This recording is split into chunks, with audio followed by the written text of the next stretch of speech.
Long before skyscrapers touched the sky, before the names of foreign gods crossed our shores, this land we now call Nigeria was alive with spirits. Across its rivers, forests, mountains, and deserts, people told stories of powers greater than themselves, gods and goddesses who shaped the land, commanded the rains, ruled the seas, and guided the hearts of men.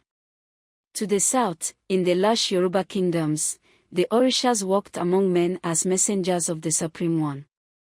Their world was filled with sacred groves, bustling markets, and royal courts where kings ruled by divine authority. Each Orisha carried a domain: thunder, wisdom, the sea, fertility, and each demanded honor through offerings, songs, and festivals that lit up the towns for days. In the east, deep within the green embrace of the Igbo heartland, the people honored their divine guardians and goddesses of the earth. Allah, the Earth Mother, watched over morality and fertility, while river spirits whispered through flowing waters. Village squares echoed with the sound of drums, masked dancers embodied ancient spirits, and shrines hidden in the forest kept the connection between the living and the ancestors alive. In the forest and waterways of the Niger Delta, spirits of water and wealth reigned supreme. The tides and mangroves were home to deities whose favor could bring abundance or ruin. Fishermen, traders, and warriors alike sought their blessings before venturing into the creeks and rivers, offering sacrifices to keep the waters calm and the trade flowing. And in the north, under the golden sun of the Sahel, ancient Hausa powers ruled long before the coming of Islam. These deities were tied to the land, the harvest, and the protection of their cities.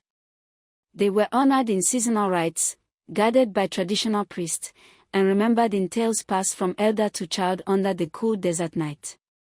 These deities were not just myths, they were protectors of families, judges over disputes, healers of the sick, warriors in battle, woven into daily life, celebrated in song and feared in silence. Today, we begin our journey with the Yoruba's highest power, the one above all Orishas, Olorun, also called Olojime. High above the clouds, in a realm no mortal can reach, dwells the supreme god of the Yoruba, Olorun. Known also as Olojime, he is the source of all life, the ruler of the heavens, and the giver of Aesi, the divine energy that moves the universe. Olorun resides in Oran, the heavenly realm, while humans live in I, the earthly realm. The name Olorun means owner of the heavens, while Olojime is often translated as the one who holds all in perfection. He is not a man, not a woman, he is pure existence, light, and eternal power. In Yoruba creation stories, it is Olorun who empowers the Orishas to shape the earth, give form to rivers, forests, and mountains, and create life. He breathes the first breath into humans. Without him, nothing can move, live, or grow. Olorun is rarely worshipped directly. The Yoruba believe he is too sacred for casual approach. Prayers usually go through the Orishas, his divine messengers. When addressed directly, it is under the open sky, during births, great dangers, or moments of overwhelming gratitude. The beliefs and taboos are: Olorun is perfect, incapable of evil, misfortune is never blamed on him. His name is spoken with deep respect. Taking a life unjustly is seen as an insult to his creation. No image or idol can fully represent him. To the Yoruba, Olorun is the eternal sky, unseen, yet always above. You cannot touch him, yet you breathe his breath. You cannot see him, yet you live under his gaze every day. The Orishas may shape the world, but Olorun gave them the world to shape. Next we have Obutola. From the very beginning of creation, Obutola stands as one of the most revered Orishas of the Yoruba people. Known as the god of wisdom, purity, and peace, Obutola is the divine sculptor of humanity. It is said that he molded human bodies from clay, shaping each life with care, while Olorun, the Supreme One, breathed the spark of life into them. Obutola is often depicted in flowing white robes, a symbol of his purity and calm authority. His presence is gentle, yet commanding. He is a judge, a mediator, and a healer, bringing balance wherever conflict arises. The Yoruba believe that to call upon Obatala is to seek clarity, fairness, and guidance through life's complexities. Worship of Obatala is steeped in ritual and tradition. Devotees offer white foods, such as yam, rice, and coconut, and pour libations of palm wine, honoring his sanctity. Festivals in his name are serene but powerful, filled with drumming, song, and dances that celebrate peace, wisdom, and justice. There are taboos tied to Obatala as well. White cloth must be worn when performing rituals, and nothing impure may touch the offerings. Those who approach him with sincerity find guidance and protection, while those who disrespect his sanctity risk misfortune. Obatala's wisdom is said to extend beyond humans. He governs the skies and mountains, watching over the earth with a compassionate, yet discerning eye. In every village, in every town, his influence is felt in the judgment of disputes, in the hands of healers, in the minds of scholars, and in the quiet moments of reflection. To the Yoruba, Obatala is more than a god, he is the embodiment of clarity, patience, and moral integrity. Through him, the people understand that creation is not merely a physical act, but a careful shaping of life, thought, and spirit. Next we have Ogun. If Obatala shaped humanity from clay, it was Ogun who gave us the tools to build a world. From deep within the forest of the Yorubaland comes Ogun, the Orisha of iron, war, and all forms of metalwork. He is a warrior, a protector, a blacksmith, and a force of raw power and innovation. Ogun is the one who clears the path for civilization. Legends say he used his iron machete to cut through the wild forest so that towns and kingdoms could rise. Ogun is often depicted as a strong, muscular figure, holding a blacksmith's hammer or a sword of pure iron. His body may be smeared with charcoal or iron dust, and he is surrounded by the heat of fire. He does not fear war, for iron is both a tool for creation and a weapon for destruction. His followers include hunters, warriors, blacksmiths, mechanics, and modern craftsmen even today. Offerings to Ogun usually include roasted yam, palm wine, kola nuts, dogs, or snails, all presented beside iron tools or a small anvil. His shrines are often marked with iron objects nailed into a tree or a wooden post, symbolizing his power and presence. The color most associated with him is dark green or black, representing the forest and the iron ore pulled from the earth. During Ogun festivals, people sing songs of bravery and strength, sometimes brandishing machetes or forging tools in rhythmic dance. His rituals are fierce, yet disciplined, seeking his strength, but also his protection. Ogun is both feared and respected. He is a guardian of contracts and oaths. Anyone who lies after swearing by Ogun invites disaster upon themselves.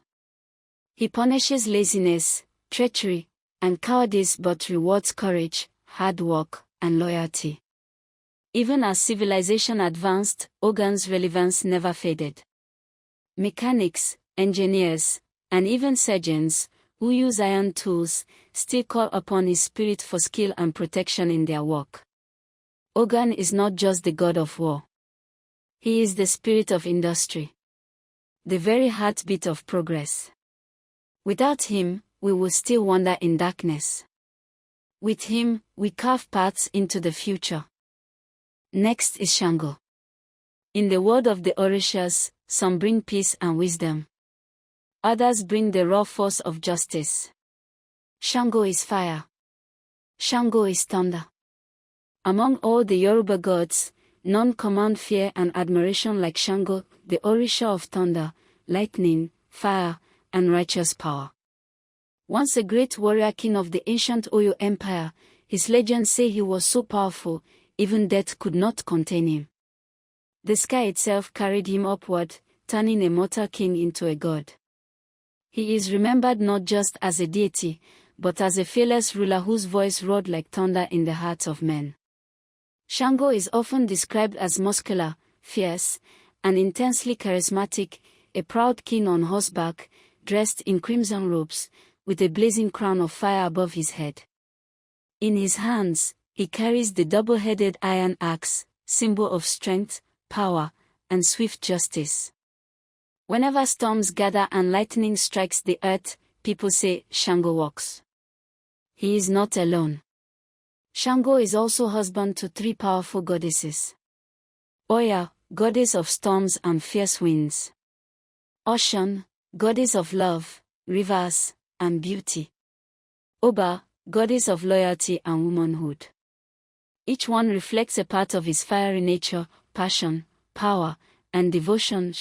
Sango's worship is dramatic and bold. His devotees wear red and white garments, their bodies gleaming with sweat as they dance to the thunderous beat of battered drums. During festivals held in his name, warriors brandish machetes, sparks fly from ritual fire pits, and the air is thick with raw energy. Offerings to Sango include roasted ram, bitter kola, palm oil, and dry gin, poured onto sacred stones or placed at shrines marked with his axe. His followers are often drummers, wrestlers, warriors, and rulers, people who know the weight of strength and the danger of misused power. Sango is loved, but also feared. To call upon him is to call down divine justice. Corrupt leaders, liars, and oppressors are said to be struck by his lightning. But those who stand for truth, courage, and strength are blessed by his protection. Even across the seas in the Americas, in Brazil, Cuba, Trinidad, he is still worshipped as Sango in Candomblé and Santeria. His thunder crossed oceans with the enslaved, and yet remain undefeated. Sango's thunder reminds us, power without justice is chaos, and justice without strength is useless. Next we have Oba, Sango's first wife. In the quiet sorrow of neglected hearts, there lies a story rarely told, the story of Oba, the first wife of the thunder god Sango. Oba is one of the most misunderstood Orisas in Yoruba mythology. She is the goddess of devoted marriage, faithful partnership, and the pain of unseen sacrifice.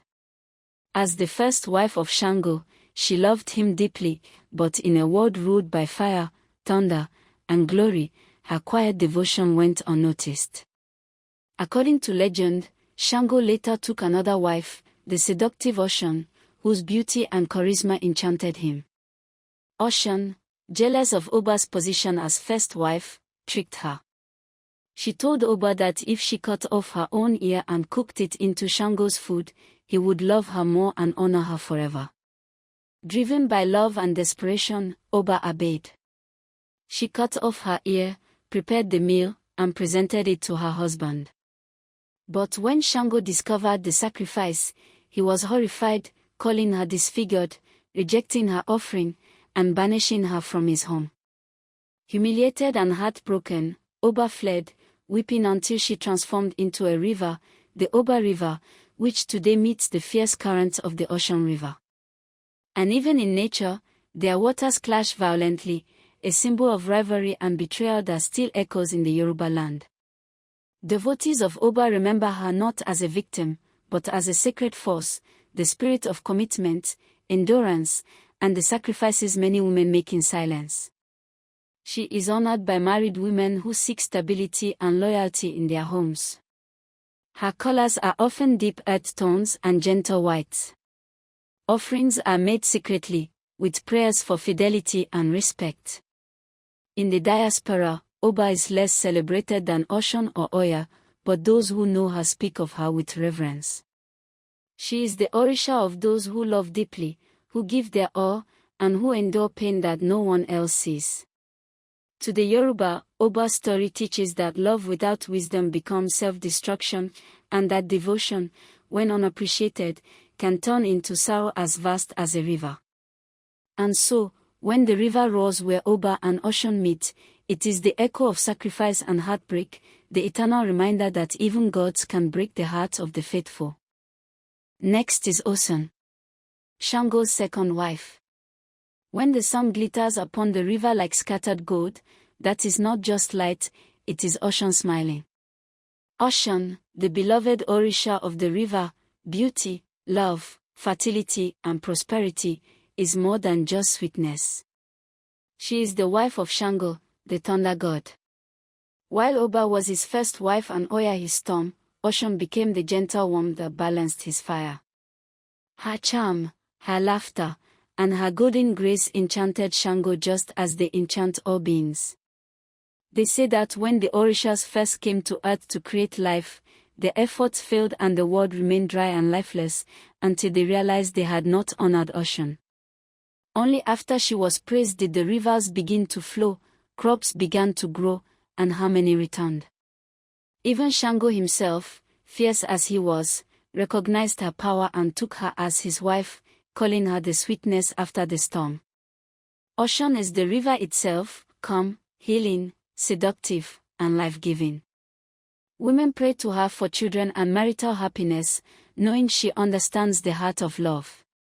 She holds a mirror not out of vanity, but as a symbol of reflection on self-love, teaching that true beauty begins within.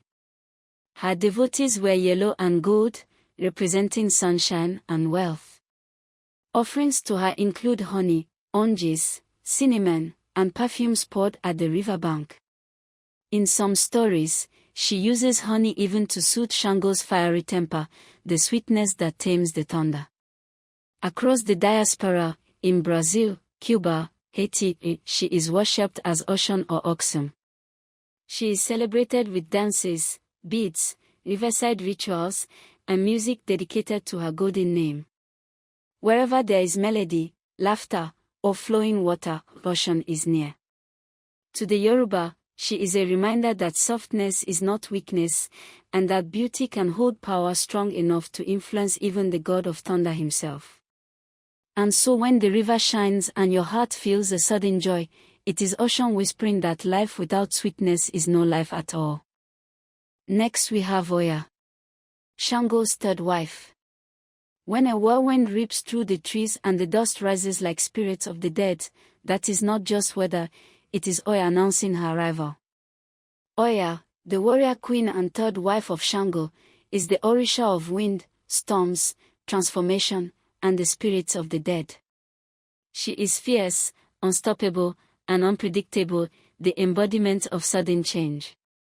While Osun dazzles with beauty and Oba sacrifices in silence, Oya brings fire, thunder, and revolution. She is not gentle, she is the storm itself.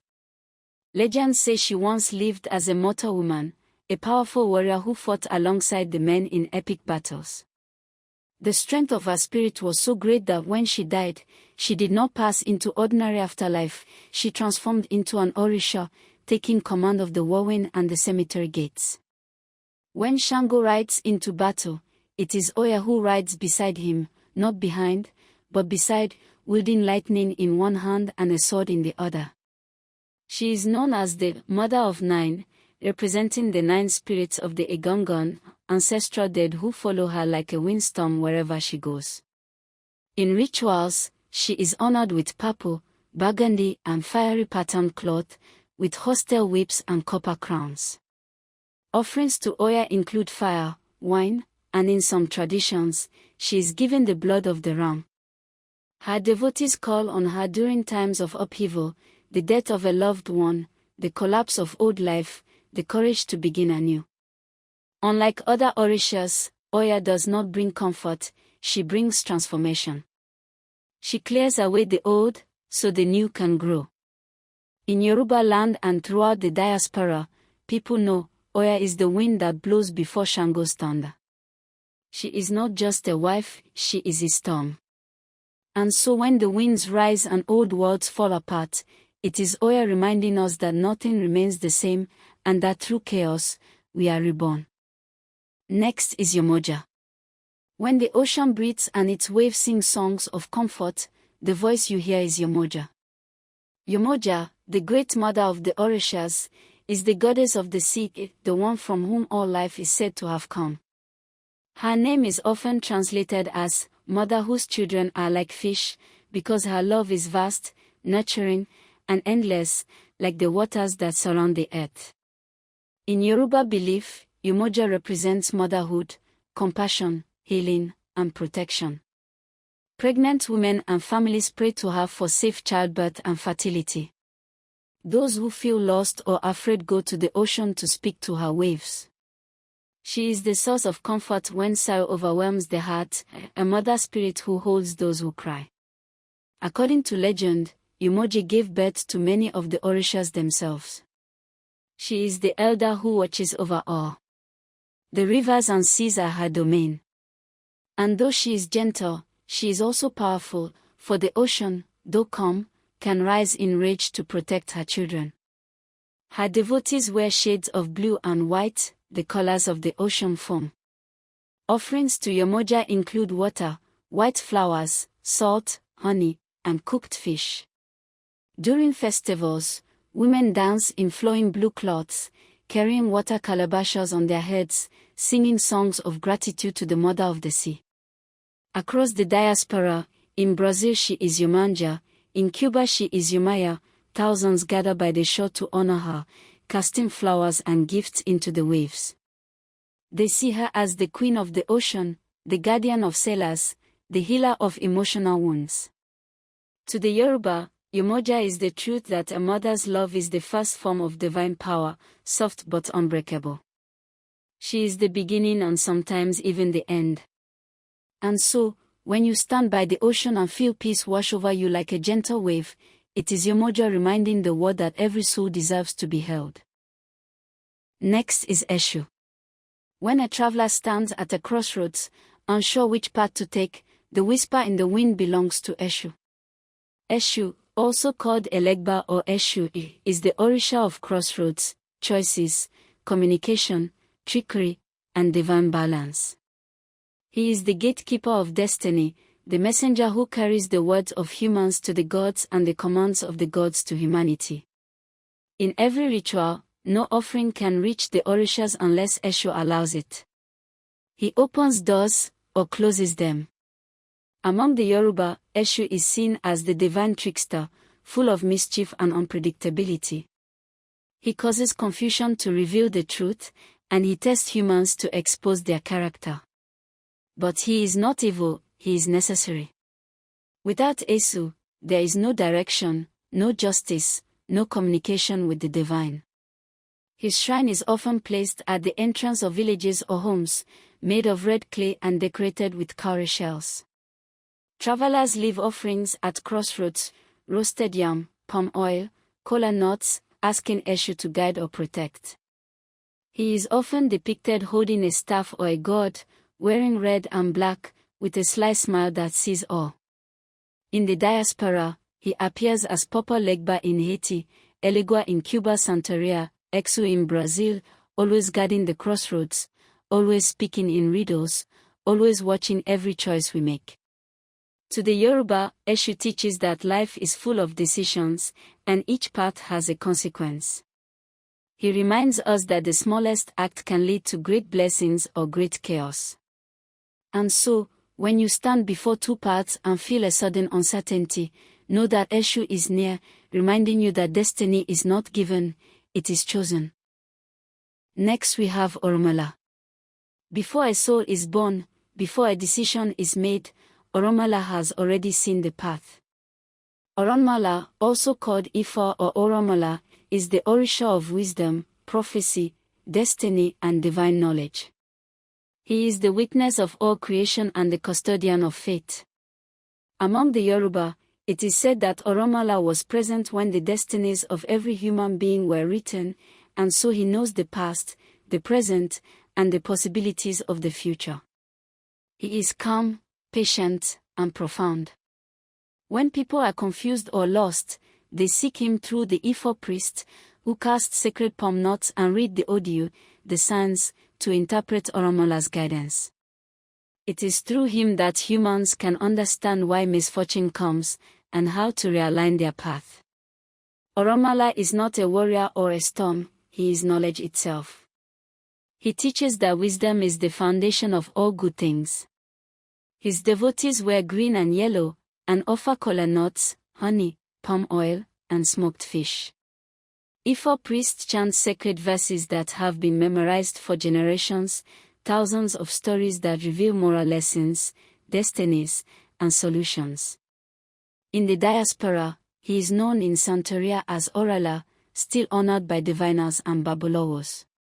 His influence is quiet but powerful, for even Shango's thunder and Ogun still must obey destiny, and only Oromala knows its design. To the Yoruba, Oromala reminds us that knowledge is not just power, it is protection. And that every step we take has already been seen by the eyes of wisdom. And so, when you sit before the diviner and hear the sacred verses spoken, it is Oromala guiding your destiny, a reminder that the road ahead is never truly hidden. From thunder and rivers to wisdom and the winds, the Orisas of Yorubaland remind us that life is a balance of power, love, sacrifice, and knowledge. Their stories are not just myths, they are lessons, echoes of the divine in every heart. Don't forget to like, share, and subscribe for more mystical stories.